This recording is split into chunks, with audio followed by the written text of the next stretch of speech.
আসসালামু আলাইকুম। জাহান এগ্রো ফার্মের পক্ষ থেকে সকলকে শুভেচ্ছা। বন্ধুরা, আপনারা কেমন আছেন? আলহামদুলিল্লাহ আমরা ভালো আছি। বন্ধুরা, আজকে আমরা যে ভিডিওটা নিয়ে আপনাদের সামনে হাজির হয়েছি, আজকে হচ্ছে ওলের কন্দ কীভাবে লাগাতে হবে এটা আপনাকে শেখাবো খুব সহজ উপায়ে। আপনারা দেখতে পাচ্ছেন এখানে আমরা কিছু মাদা বা গর্ত করে নিয়েছি। এই গর্ত হচ্ছে আমরা করেছি 12 অর্থাৎ 12 ইঞ্চি আমরা ডিপ করেছি এবং 12 ইঞ্চি আমরা রাউন্ড করেছি। বন্ধুরা, আমার হাতের যে জাতটা ওলের কন্দরা দেখছেন, এটা হচ্ছে একটা মেট্রো জাতের ওল। আমরা এই ওলটা আমরা এখানে লাগাবো।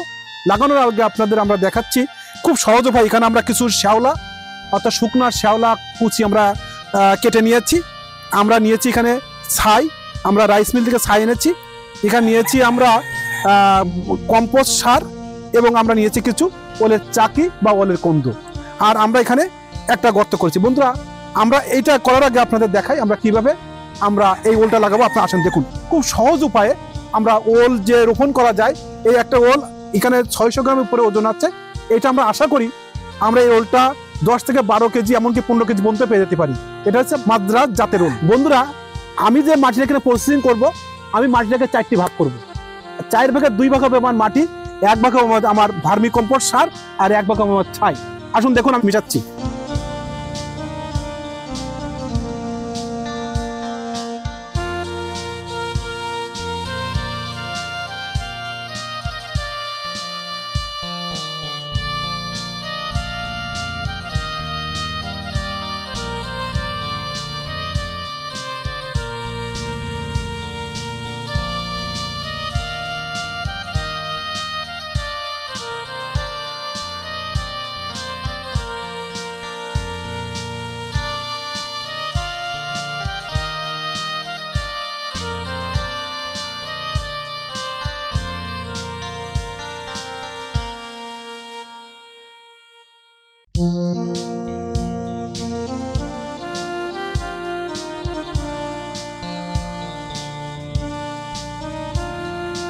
বন্ধুরা, আমার মাটি মিক্সিং হয়ে গিয়েছে।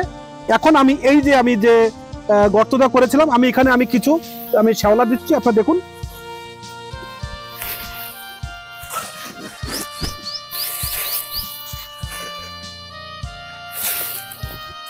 দিয়েছি।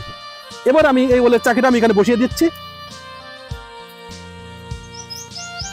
এবার আমি মাটি দিয়ে আমি এটা ঢেকে দিচ্ছি।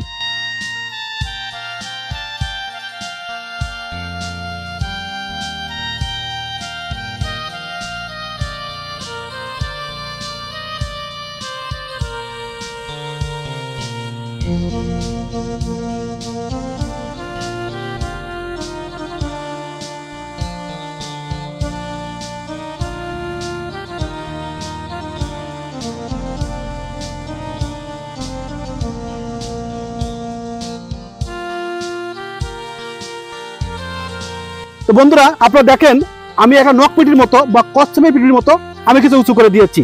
এই নিয়মে হচ্ছে আপনার ওল লাগার সহজ নিয়ম। এখানে আমি আশা করি আমি যে ফর্মুলা ওলটা লাগিয়েছি, এই 600 গ্রাম ওল আমি মনে করি 10 কেজি থেকে 15 কেজির উপরে হবে ইনশাল্লাহ।